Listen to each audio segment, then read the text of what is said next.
wa ala alihi wa sahbihi wa mawalah.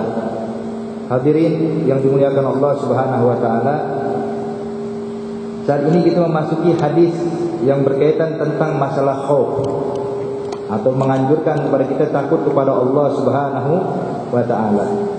Dinyatakan oleh Imam Nawawi, hadis yang berkenaan tentang masalah khauf atau takut kepada Allah itu teramat banyak. Tapi di sini insyaallah akan disebutkan sebahagian daripada hadis-hadis tersebut, yang mana insyaallah itu sebagai alasan untuk kita menimbulkan atau menunjukkan rasa takut kita kepada Allah Subhanahu wa taala. Sebagaimana disebutkan hadis yang pertama oleh Sayyidina Abdullah bin Mas'ud radhiyallahu taala anhu, bahwasanya Nabi Muhammad sallallahu alaihi wasallam bersabda kepada kami, wa huwa shadiqul masduq, dan Nabi Muhammad ini adalah Shadiq al-Masduq, yang jujur, yang terpercaya. Artinya tidak ada ucapan yang keluar dari mulut Nabi melainkan semuanya benar. Tidak ada ucapan Nabi yang bohong atau penipuan dan yang lainnya. Semuanya adalah kejujuran yang disampaikan oleh Nabi Muhammad sallallahu alaihi wasallam. Sebagaimana Allah nyatakan di dalam Al-Qur'an, "Wa ma yantiqu 'anil hawa in huwa illa wahyun yuha." Ma yantiqu 'anil hawa. Nabi Muhammad tidak berbicara dari hawa nafsunya, melainkan itu adalah isyarat dari Allah Subhanahu wa taala dan merupakan wahyu dari Allah untuk Nabi Muhammad yang disampaikan kepada kita semuanya. Wahakadha. Jadi Nabi pernah berkata kepada kami, kata Rasulullah, "Inna ahadakum yujma'u khalquhu fi batni ummihi 40 yawman nutfatan." Kata Rasulullah, kita manusia ini itu sebelum dilahirkan ke muka bumi ini dikumpulkan di dalam perut ibu kita atau di dalam rahim ibu kita berbentuk nutfah, setetes daripada air mani. 40 yauman, selama 40 hari. Tsumma yakunu 'alaqatan mithla dzalik. Kemudian setelah berlalu 40 hari, makalah setetes mani tadi berubah menjadi segumpal darah, alaqah. Itu pun juga berlalu selama 40 hari, kata Rasulullah. Tsumma yakunu mudghatan mithla dzalik. Kemudian dari gumpalan darah berubah menjadi gumpalan daging, itu pun juga berlalu 40 hari. Ketika sudah berlalu 120 hari atau 4 bulan lamanya, maka saat itulah kata Nabi Muhammad, tsumma yurkal malak. Kemudian diutuslah satu malaikat. Untuk apa? Fayanfukhu fihi ruh, untuk meniupkan roh ke dalam janin. Sehingga setelah 4 bulan, Pak, maka janin tersebut dinyatakan hidup. Artinya kalau sebelum 4 bulan mungkin ada detak jantung atau yang lainnya, itu cuma artinya karena darah yang mengalir. Tapi hakikatnya seorang janin dinyatakan hidup di dalam syarat Islam ketika sudah berlalu 4 bulan. Sebab saat ini kata Nabi, ketika sudah berlalu 120 hari atau berlalu 4 bulan, saat itulah Allah mengutus satu malaikat meniupkan roh ke dalam janin. Maka ketika ditiupkan roh ke dalam janin, bayi tersebut dinyatakan hidup. Dan kala itulah Allah memerintahkan malaikat tersebut untuk menuliskan 4 macam takdir. Wa yu'mar bi 4 kalimat, untuk ditentukan 4 macam takdir. Yang pertama adalah dikatbi rizki, dituliskan rezekinya dia, berapa yang didapatkan, seberapa banyak, setiap hari itu berapa yang dia dapatkan, sampai kapan dia mendapatkannya, sampai dia meninggal. Jadi rezeki itu, Pak, telah digariskan oleh Allah per hari, per detik, per saat yang kita lalui suatu hidup dalam dunia. Artinya enggak berlalu masa, tidak berlalu waktu kita mendapatkan rezeki. Itu semua sudah digariskan oleh Allah saat kita masih di perut ibu kita. Dikat berezeki. Dan perlu kita pahami pengertian rezeki, Pak. Rezeki itu menurut Al-Imam Syafi'i bukan yang kita miliki, tapi rezeki yang bisa kita manfaatkan. Pengertian rezeki adalah kullu ma yanfa'. Setiap yang bermanfaat pada diri kita dan kita manfaatkan, itu rezekinya kita. Walaupun kadang kita enggak memilikinya, saudara sekalian. Sebab kata Imam Syafi'i, kalau ada orang memiliki barang cuma tidak bisa manfaatkannya, dia tidak bisa menggunakannya, maka bukan rezekinya dia, saudara sekalian. Sebagaimana ada satu contoh Pak, contoh nyata. Ada satu orang kaya raya punya rumah 5. Ini orang kaya ini kan nggak mungkin tinggal setiap hari di 5 rumah tersebut.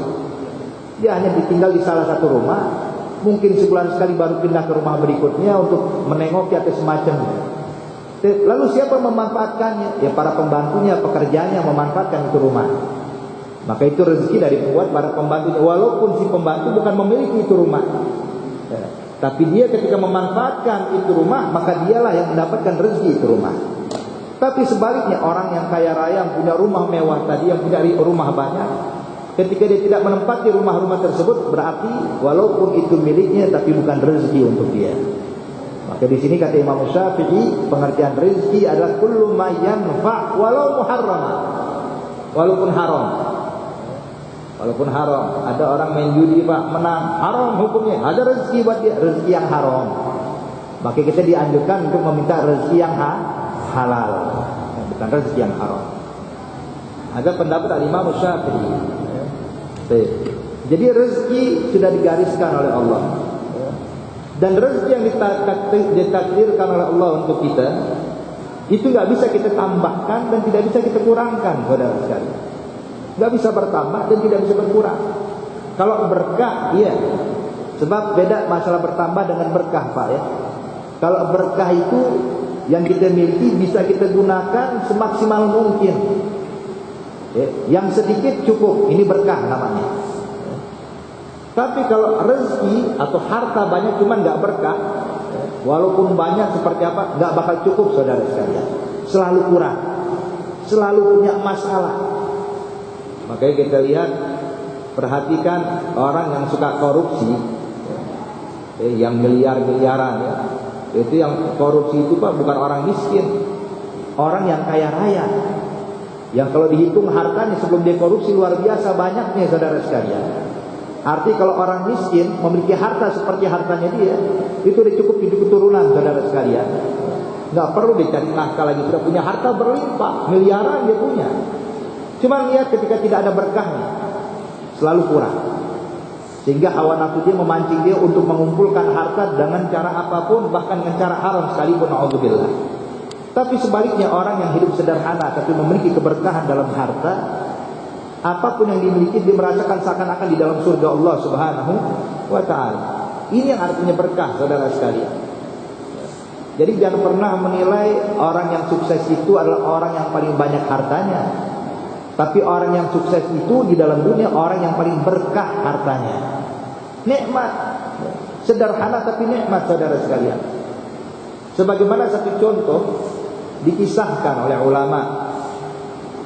Ada satu orang kaya raya, hartanya berlimpah, rumahnya mewah, tapi sayang saudara sekalian nggak bisa merasakan nikmatnya hidup di dalam dunia. Hidupnya selalu gundah, selalu sumpek, bingung, tidur tidak bisa, makan merasa tidak enak.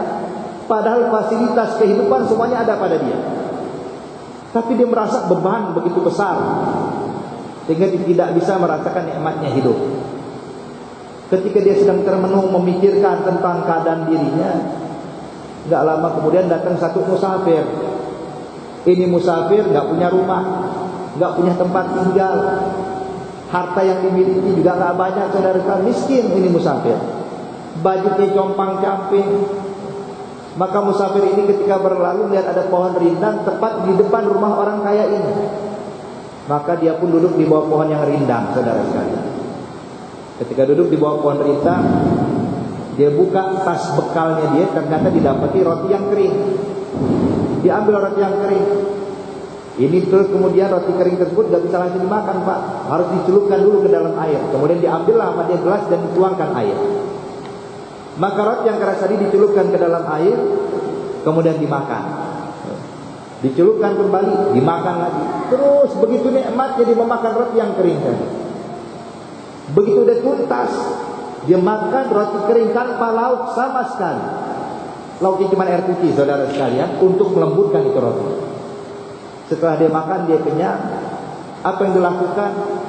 Dia berbaring di bawah pohon, di atas tanah, tanpa kasur sedikit pun, tanpa alas apapun, dia tidur.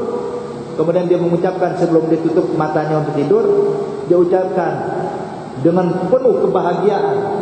Dia katakan ma'un wa khubzun wa dhillun hadhihi na'imul ajal. Laqad jahadtu rabbi in qultu ana muqillu. Dinyatakan air, roti kering ini dan naungan pohon rindang ini nikmat yang luar biasa yang diberikan Allah kepada saya. Sungguh aku telah dianggap ingkar kepada Allah kalau aku bilang nikmat itu cuma sedikit. Tidur Pak dengan nyenyaknya seakan-akan gak punya beban sama sekali. Seakan-akan gak punya masalah, dia tidur dengan nyenyaknya seakan-akan dia tidur di dalam istana, saudara sekalian. Maka ini adalah pola pikir.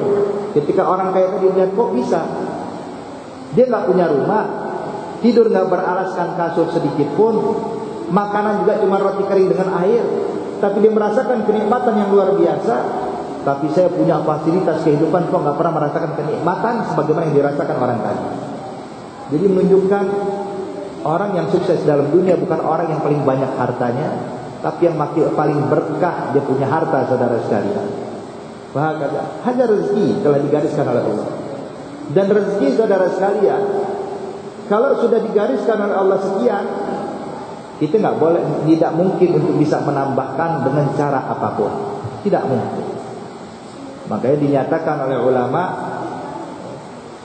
dinyatakan alladzi li ghairik lam yasil ilaik walladzi qusim lak hasilun ladaik fastaghil bi rabbak walladzi alaik fi fardil haqiqah wa syar'il masun la yakur hammuk ma dhudir yakun.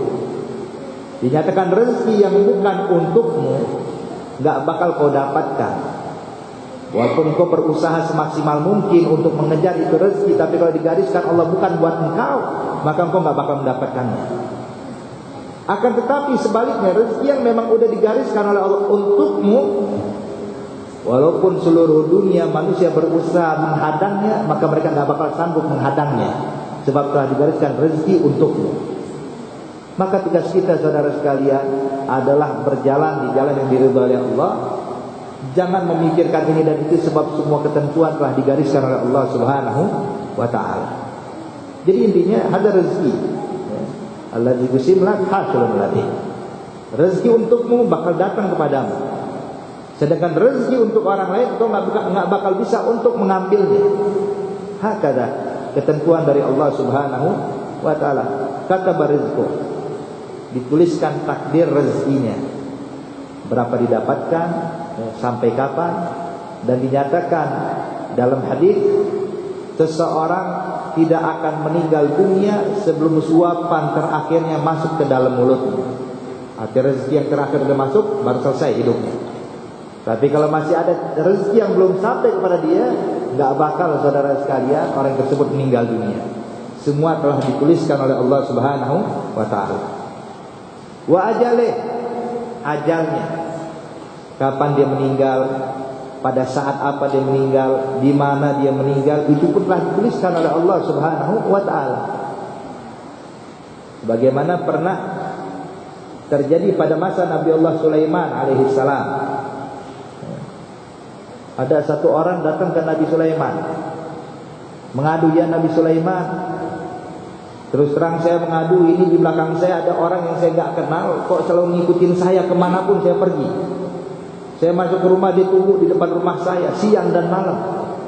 Saya pergi ke pasar, dia ngikut saya ke pasar. Saya takut pada dia.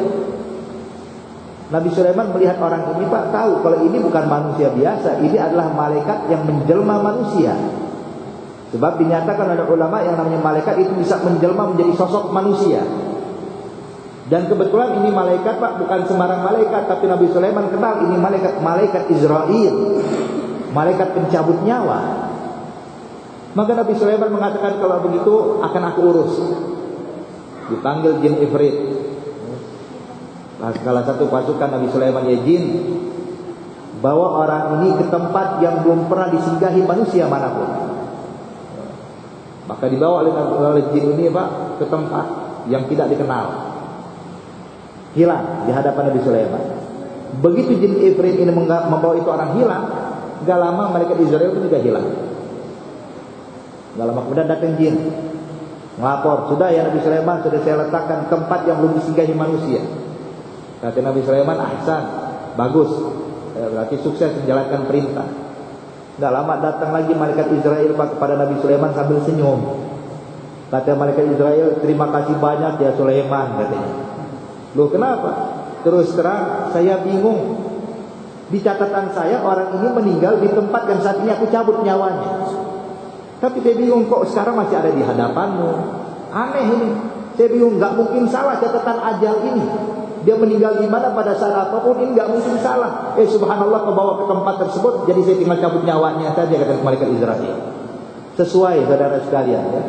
Jadi ini semua sirrullah, rahasia Allah Subhanahu wa taala. Jadi ajal kita, kapan kita meninggal, pada saat apa kita meninggal, semua telah digariskan oleh Allah Subhanahu wa taala. Makanya Allah nyatakan di dalam Al-Qur'an, "Idza jaa ajaluha la yastakhiruna sa'atan wa la yastaqdimun." Kalau telah datang yang namanya ajal, nggak bisa ditunda, nggak bisa dimajukan. Semuanya telah digariskan oleh Allah Subhanahu wa taala. Jadi kita cuma bisa berharap saudara sekalian, meninggal hanya dalam keadaan Islam, meninggal dalam keadaan husnul khatimah. Itu harapan kita. Makanya di situ ajal telah digariskan Allah. Makanya kata ulama, jangan pikirkan kapan kita meninggal, tapi pikirkan pada saat apa kita meninggal. Ajal pasti datang, mau tidak mau, suka tidak suka saudara sekalian. Kullu nafsin dha'iqatul maut. Setiap makhluk yang bernyawa pasti akan mengalami yang namanya kematian. Itu udah ketentuan Allah. Ini udah takdir dari Allah, nggak mungkin dirubah. Tinggal persiapkan diri kita bagaimana saat kita wafat, bagaimana saat kita meninggal dunia.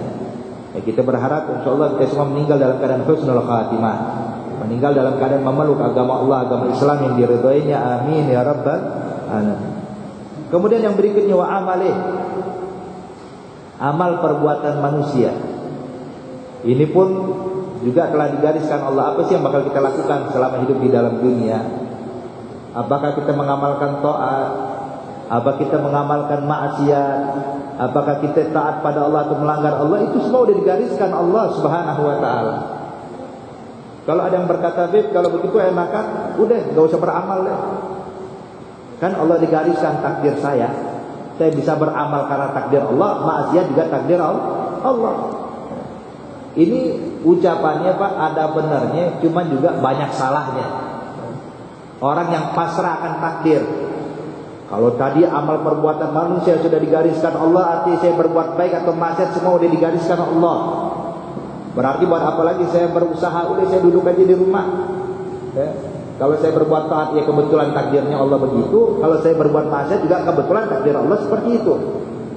Maka orang yang seperti ini saudara sekalian, ucapannya dari sisi benar, bahwa dia segala yang dilakukan sudah digariskan Allah dan telah dituliskan oleh Allah. Sebagaimana Allah nyatakan di dalam Al-Quran, "Wallahu khalaqakum wa ma ta'malun."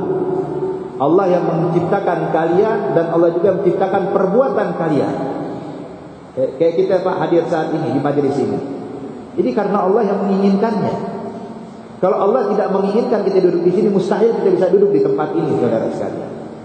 Jadi perbuatan kita semua sudah digariskan Allah. Tapi di sisi lain orang yang berkata kalau gitu udah pasrah sama takdir, ini juga terus terang salah besar saudara sekalian. Apa kesalahannya? Kesalahan orang seperti ini Pak, menjadikan takdir sebagai alasan untuk meninggalkan taat, menjadikan takdir sebagai alasan untuk bermaksiat. Sebab banyak orang kalau dikatakan, "Hei, kenapa maksiat?" Takdir Allah. Kenapa minum minuman keras? Saya digariskan Allah seperti ini, udah saya takdirnya Allah. Jadi menjadikan takdir sebagai dalil untuk dia gampang bermaksiat dengan leluasa meninggalkan taat kepada Allah.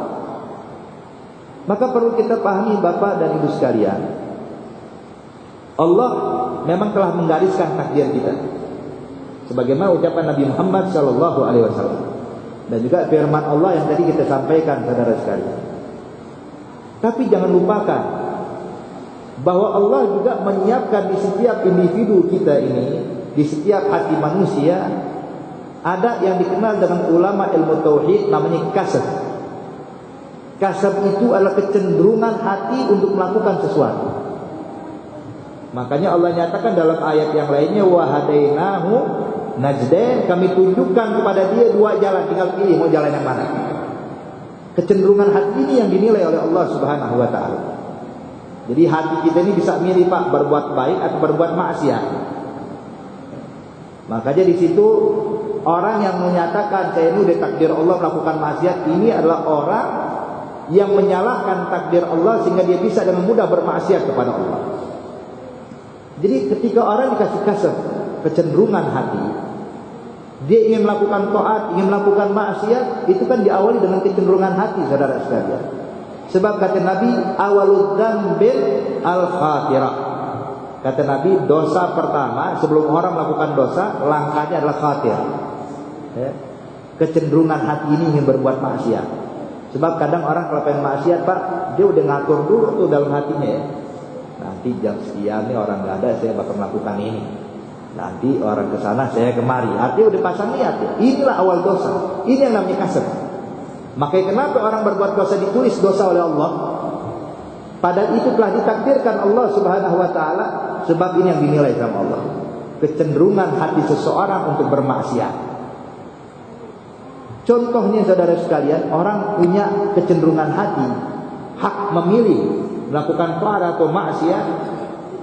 Coba kalau kita dapatkan ada satu orang bilang, saya Pak Ustadz atau saya Pak Habib bermaksiat ini kan memang Allah yang digariskan takdirnya. Jadi saya udah minum minuman keras, memang takdir saya minum minuman keras. Memang takdir saya bermaksiat. Kalau ketemu orang kayak gini Pak, gampang. Pegang tangannya, kita nyalain lilin atau korek api. Kita pegang, taruh tangannya di korek api, di atas api. Kira-kira mau nggak dibakar tangan dia? Bakal ditarik ya tangan dia ya. Loh, kok bakar tangan? Loh, kok bisa milih? Kalau seandainya Allah menakdirkan tanganmu dibakar, ini tangan engkau udah siap aja di sini. Kenapa engkau menarik tanganmu? Berarti engkau bisa memilih, cuman engkau tidak gunakan untuk meninggalkan maksiat. Kenapa giliran maksiat takdir Allah, tapi giliran membahayakan dirimu, oh nggak bisa. Saya memilih untuk tidak dibakar tangan saya. Ini jelas saudara sekalian, bahwa banyak orang-orang yang menyalahgunakan kalimat takdir untuk bermaksiat kepada Allah Subhanahu wa taala. Jadi salah besar. Makanya saya bilang tadi, kalau ada orang mengatakan, oh kalau seandainya kalau begitu sudah saya melakukan maksiat memang udah takdir Allah, ya ini jalan keluarnya. Jadi benar dalam satu sisi, tapi dia salah di banyak sisi saudara sekalian. Jadi intinya kita ini berjalanlah sebagaimana jalan yang diridhoi oleh Allah Subhanahu wa taala. Dan juga disebutkan di dalam hadis yang lainnya, sesungguhnya Allah menciptakan surga dan juga menciptakan penghuni surga, dan seperti itulah mereka mengamalkan kehidupan di dalam dunia, mengamalkan amalan ahli surga dan tempat mereka di surga. Artinya mereka memang diciptakan untuk surga. Tapi kata Nabi, Allah pun menciptakan api neraka, dan Allah pula telah menciptakan penghuni api neraka Allah. Siapa itu ya Rasulullah? Kata Nabi, penghuni api neraka yang sewaktu hidup di dalam dunianya mengamalkan amalan penghuni api neraka.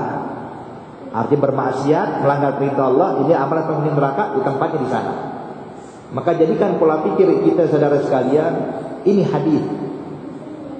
Kalau seandainya kita bermaksiat, ingatlah, jangan sampai kita ini menjadi orang yang diciptakan Allah sebagai penghuni api neraka. Berubahlah menjadi lebih baik, berubahlah dengan bertobat kepada Allah, sehingga jadikan dirimu adalah orang yang diciptakan Allah menjadi penghuni surganya Allah Subhanahu wa taala. Dan yang namanya takdir Pak, kita nggak ada yang tahu ya. Ini sir, rahasia Allah.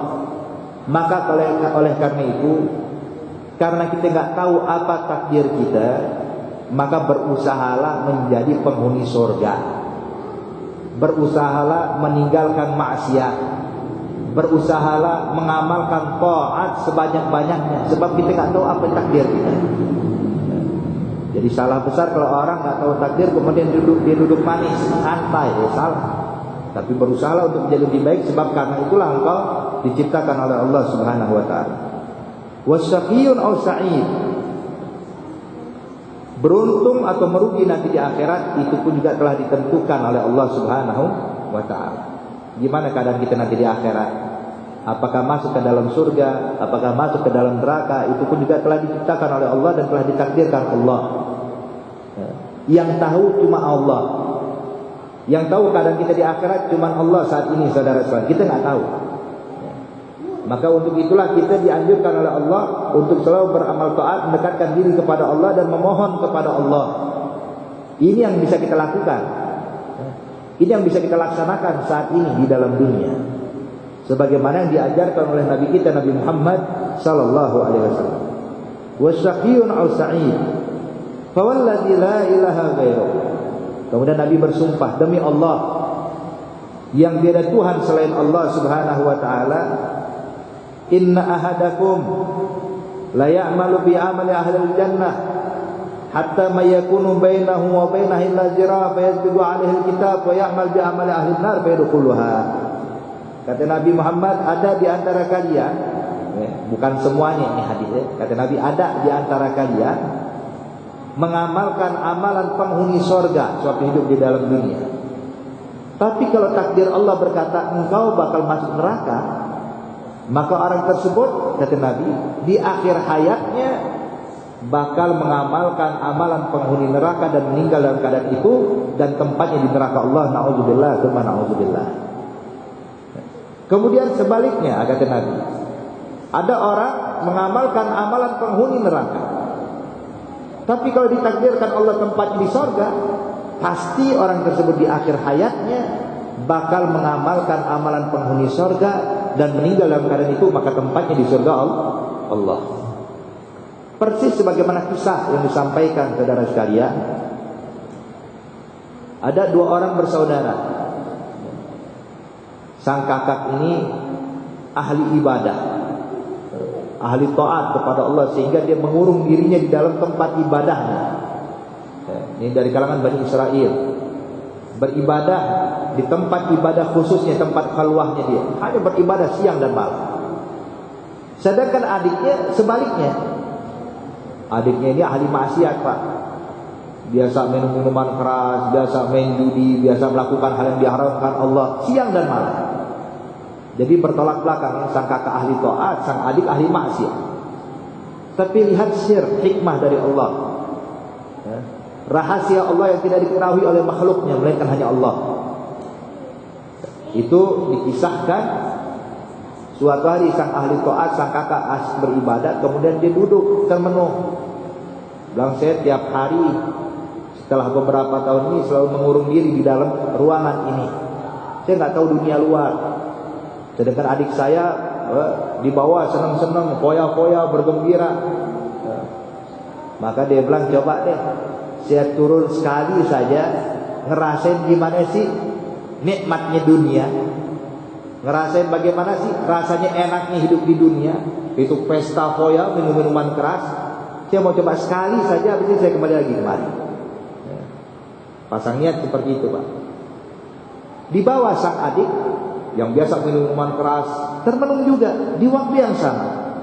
Dan saya tiap saat cuma bermaksiat, melakukan hal yang diharamkan Allah. Ini dosa dari ujung rambut sampai ujung kaki, semuanya dosa. Maka coba deh, saya pengen duduk depan kakak saya. Sesaat duduk sama kakak saya, insya Allah kali aja bisa berubah, saya jadi lebih baik. Padahal amalan mereka, saudara-saudara, berbeda. Yang ini amalan ahli surga, ini amalan penghuni neraka. Cuma lihat akhirnya. Ketika berjalan, sang kakak turun dari tempat ibadahnya menuju tempat adiknya untuk pesta foya, untuk pesta pora. Sang adik dari bawah, dari tempat minuman keras, dari tempat maksiatnya, naik ke atas untuk mencoba duduk di depan kakaknya biar bisa kebagian rahmat Allah, ingin bertobat kepada Allah. Di tengah jalan tabrakan dua orang ini dan jatuh sampai keduanya meninggal dunia. Kira-kira siapa yang masuk surga, siapa yang masuk neraka, saudara sekalian? Inilah ya, rahasia Allah. Kita nggak tahu gimana keadaan kita. Makanya ulama-ulama kalau baca ini hadis semuanya ketakutan, saudara sekalian. Mereka mengamalkan taat cuma khawatir akhir hayatnya seperti ini. Sebab siapa yang tahu, melainkan hanya Allah Subhanahu wa taala. Makanya para ulama, Pak, mereka mengamalkan taat bukan merasa aman, tapi justru makin takut pada Allah Subhanahu wa taala.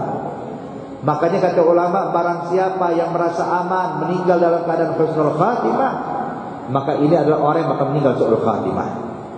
Tapi orang yang merasa takut keadaan dia meninggal dunia, maka ini adalah orang yang paling aman nanti di dalam saat dia menghembuskan nafas terakhirnya. Jadi makanya para ulama itu kalau ingat yang namanya kematian, Pak, khawatirnya bukan main, takutnya luar biasa. Bahkan Nabi Muhammad SAW itu pernah lagi makan, waktu mengangkat ini nasi atau roti dari tangannya, berhenti di depan mulutnya, dilihat sama Rasulullah. Sahabat pun berkata, ada apa ya Rasulullah? Apa yang terjadi? Kata Nabi, Anda nggak tahu, mungkin ini suapan terakhir yang bakal masuk ke mulut saya, kata Rasulullah. Tidak tahu apa yang terjadi setelah ini. Ya. Itu Rasulullah, ya. Orang yang paling takut pada Allah Subhanahu Wa Taala. Jadi intinya, setiap mereka atau ulama ketika membaca ini hadis, timbul dalam hatinya kekhawatiran. Ya. Makanya di situ kata ulama, cuman kita nggak tahu takdir Allah, kita nggak tahu ketentuan Allah Subhanahu Wa Taala. Pernah Nabi ditanya, ya Rasulullah, kita nggak tahu akhir hayat saya gimana, saya meninggal husnul khatimah atau su'ul khatimah. Maka Nabi menjawab dalam hadisnya, kata Rasulullah, kullun muyassarun bima khuliqalah. Hadis simpel saudara sekalian, tapi bisa menyejukkan hati kita. Kata Rasulullah, kullun muyassar, segala hal yang diberi kemudahan Allah kepada kita, maka memang untuk itulah kita diciptakan. Ketika kita mudah melakukan taat, mudah melakukan ibadat, mudah melakukan hal yang mendapatkan ridha dari Allah, kata Nabi, memang untuk itu kau diciptakan oleh Allah. Arti tempatmu adalah surga Allah. Tapi sebaliknya, kalau kita mudah bermaksiat, mudah melanggar perintah Allah, mudah melakukan hal yang diharapkan Allah, naudzubillah min dzalik, memang mungkin untuk itulah kau diciptakan oleh Allah, naudzubillah min dzalik. Jadi ini hadis, ya, ini cuma penyampaian dari Nabi Muhammad kepada kita. Artinya Allah maha mampu melakukan ini. Jangan pernah merasa aman, ya, tapi tetaplah takut kepada Allah Subhanahu Wa Taala. Hakada. Kemudian kata Nabi, jadi kalau ada orang beramal amalan penghuni surga, ya, sampai ibaratnya kata Rasul, hatta mayyakunu bainahu wa bainahu ila zira', kurang lebih itu orang bilang ini antara dia dengan surga tinggal satu hasta lagi. Ya, mungkin kita sering mengatakan itu, Pak, ya. Ada orang kerjanya ibadah terus kita bilang, oh ini kayak ini surga depan matanya dia udah. Ya. Kayaknya dia penghuni surga. Ibaratnya seperti itu kata Rasulullah. Dia penghuni surga. Surga tinggal satu hasta lagi buat dari dia. Tapi akhir hayatnya dia mengamalkan amalan penghuni neraka, maka tempatnya di sana. Itu juga pernah dikisahkan oleh ulama. Ada satu orang ulama besar, Pak. Ulama besar mengajak murid-muridnya untuk selalu ingat pada Allah, berzikir kepada Allah, sehingga banyak murid-muridnya menjadi orang yang saleh berkat didikan dia. Nah, syaitan paling benci melihat ulama. Kenapa? Sebab ulama ini membenahi umat yang tadinya buruk jadi baik. Sedangkan syaitan punya urusan sebaliknya, yang baik dibikin rusak sama syaitan. Maka musuh besarnya syaitan, Pak, adalah para ulama. Maka syaitan, mereka berusaha gimana caranya menjatuhkan ulama ke dalam jurang maksiat, sehingga umat pun juga ikut bermaksiat dengan maksiatnya ulama. Walhasil, ternyata ulama yang soleh ini sangat sulit ditaklukkan syaitan. Sebagaimana disebutkan di dalam hadis, ya, itu satu orang alim lebih berat dibandingkan syaitan menghadapi 70 ahli ibadah. Kalau 70 ahli ibadah lebih mudah oleh syaitan untuk disesatkan, tapi satu orang alim sangat sulit disesatkan. Jadi sampai ini syaitan atur strategi gimana orang alim ini bisa maksiat, gimana orang alim ini bisa melanggar, bahkan gimana orang alim ini bisa keluar dari Islam. Itu tujuan syaitan. Sampai sekali waktu syaitan pun membuat strategi yang cukup jitu untuk menyesatkan orang alim, menyesatkan seorang ulama ini. Apa yang dilakukan syaitan? Syaitan merubah wujudnya seperti wujud manusia, datang kepada orang alim ini pura-pura mau belajar, Pak. Dan ya Syekh, ya Ustaz, izinkan saya belajar di tempatmu. Maka sang Ustaz ini atau sang Syekh ini mengatakan, ayo silahkan, kita nggak pernah menolak murid, siapapun yang belajar kita ajarkan. Maka mulai belajar. Ternyata syaitan ini dia melakukan ibadah yang luar biasa hebatnya, lebih banyak daripada ibadah sang guru, saudara sekalian. Sebab syaitan dulu sebelum diusir sama Allah, Pak, itu ahli ibadat. Makanya itu syaitan itu sebelum Nabi Adam diciptakan, dia diberikan kelebihan oleh Allah, bisa ibadah di dalam dunia, bisa ibadah di langit. Bahkan kata ulama, setiap jengkal di muka bumi ini tempat sujudnya syaitan. Artinya syaitan pernah sujud di situ. Ibadah luar biasa. Maka untuk tandingin manusia mah gampang, saudara sekalian. Maka ibadah sang murid ini lebih banyak dibandingkan sang guru, sehingga mencuri perhatian sang guru. Guru melihat ini murid baru ibadahnya hebat banget, luar biasa. Sedangkan saya punya murid yang lebih lama dari dia, kok ibadahnya masih kadang banyak, kadang kurang. Tapi ini murid baru dengan istiqomah dia bisa melakukan ibadah sebanyak-banyaknya. Sampai sang guru pun memanggil sang murid baru ini. Ketika dipanggil, kata saya, nah, mulai berhasil nih, saya udah bisa mencuri perhatian dia. Datang saya, ada apa ya guru? Kata sang guru, saya salut dengan engkau murid baru tapi ibadahmu luar biasa. Rahasianya apa sih? Kata syaitan, rahasianya terus terang saya malu bilang sama guru. Bilang, enggak apa-apa, bilang sama saya. Saya pun juga pengen ibadah sebanyak ibadahmu. Saya juga pengen istiqamah sebagaimana engkau istiqamah, ya murid. Kata murid, rahasianya cuma satu ya guru. Apa itu? Maksiat pada Allah. Itu kunci saya semangat ibadat saya. Sang guru nggak paham, kok bisa maksiat bisa memacu kau ibadat? Iya ya guru. Sebab ketika aku mengingat maksiatku, mengingat dosa-dosaku, maka aku makin takut pada Allah dan makin giat lagi ibadah pada Allah. Jadi kalau guru pengen giat ibadah gampang, guru maksiat dulu pada Allah. Habis maksiat guru taubat. Selepas taubat coba ingat dosa, makin semangat ibadah nanti. Sang guru mulai Pak kemakan nih dengan filsafatnya syaitan ya. Sang guru duduk.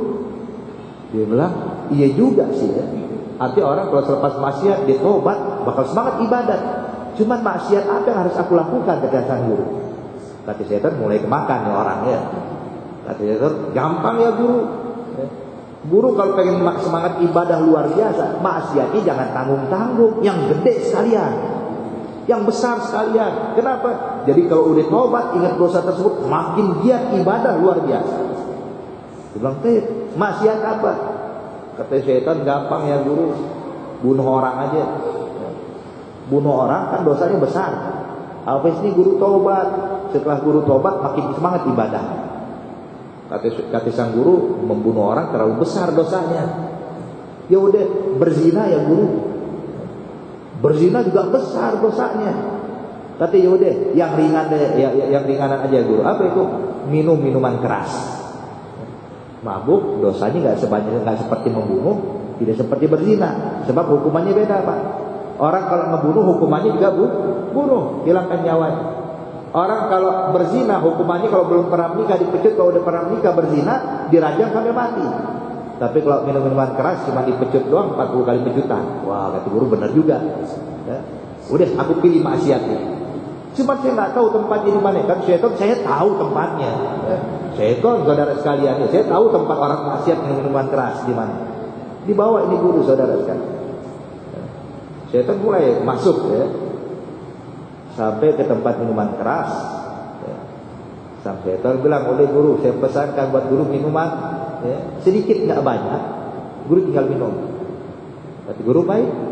Sang guru polos Pak, gak ngerti minuman keras. Syaitan paham mana minuman yang paling keras. Syaitan ya udah, saya mau butuh ini 1 botol. Dikasih pada gurunya, guru silahkan minum. Kata guru, selepas saya minum saya tobat ya. Selepas guru minum, guru langsung tobat aja pada Allah. Dia bilang baik, minum Pak 1 botol. Ya. Ternyata sang guru langsung mabuk saat itu juga. Ya. Hilang kesadarannya, mabuk. Ya. Tengah-tengah mabuk melihat perempuan. Ya. Timbul hawa nafsu syaitannya. Dikejar itu perempuan, diperkosa. Setelah memperkosa perempuan ternyata ada yang menyaksikan. Dikejar itu orang yang menyaksikan, dibunuh sama guru. Akhirnya dapat semua. Dia mabuk, dia berzina, dia membunuh. Selepas itu ditangkap oleh masyarakat, dibawa kepada sultan. Maka sultan pun terkejut akan kelakuan sang guru yang dikenal alim, dikenal ahli ibadah, dikenal yang taat pada Allah, ternyata melakukan dosa sebesar ini. Akhirnya kata sultan, udah ini hukumannya adalah hukuman mati. Tapi sebelum dihukum mati, kita salib dulu ini guru sebagai saksi di hadapan seluruh masyarakat. Ternyata ibadah nggak menjamin seseorang meninggal dalam keadaan husnul khatimah. Diikat sang guru. Akhirnya ketika diikat, ditentukan oleh hakim kapan hukuman mati, vonisnya. Dia bilang hukuman mati 3 hari ke depan. Guru ini bakal dihukum mati. Pada hari terakhir, sang murid pun datang syaitan, berdiri di hadapan gurunya. Guru, gimana sekarang? Sang guru masih belum tahu kalau ini adalah syaitan, saudara sekalian. Guru bilang, hei muridku, selamatkan saya. Saya kalau dihukum mati gimana bisa ibadat sama Allah? Kalau saya dihukum mati gimana bisa beramal taat kepada Allah? Kata sang murid, baik guru, akan saya lepaskan engkau dan aku bantu untuk menyelamatkan dirimu. Tapi dengan satu syarat ya guru. Apa itu? Sujud dulu pada saya. Engkau sujud pada saya, langsung saya lepaskan ikatan ini dan saya selamatkan engkau ya guru. Kata guru, gimana aku bisa sujud? Aku diikat. Kata murid ini, kata saya, gampang. Tundukkan kepala melihat sujud kepada saya ya guru. Saat itu juga akan aku lepaskan. Maka sang guru pun yang sudah rusak pikirannya oleh syaitan ini, dia pun menundukkan kepalanya niat sujud kepada syaitan. Saat itu malaikat Israel pun mencabut nyawanya, naudzubillah min dzalik, meninggal dalam keadaan sujud kepada syaitan. Akhirnya apa? Hancur semuanya saudara sekalian. Amal taat, kedekatan dia kepada Allah rusak gara-gara akhir hayatnya keluar dari agama Allah Subhanahu wa taala. Jadi intinya, kalau begini keadaan orang alim, seorang ulama yang mengerti ilmu agama Allah, akhir hayatnya belum bisa menentukan meninggal husnul khatimah atau tidak, maka bagaimana dengan kita saudara sekalian? Jadi jangan pernah merasa aman. Kalau saya bakal meninggal husnul khatimah, kalau saya bakal meninggal dalam keadaan Islam, kita nggak boleh merasa aman seperti itu. Tapi tanamkan takut pada Allah dengan selalu memohon kepada Allah dan selalu berusaha menjaga diri kita untuk tidak bermaksiat kepada Allah sekecil apapun sampai akhir hayat kita.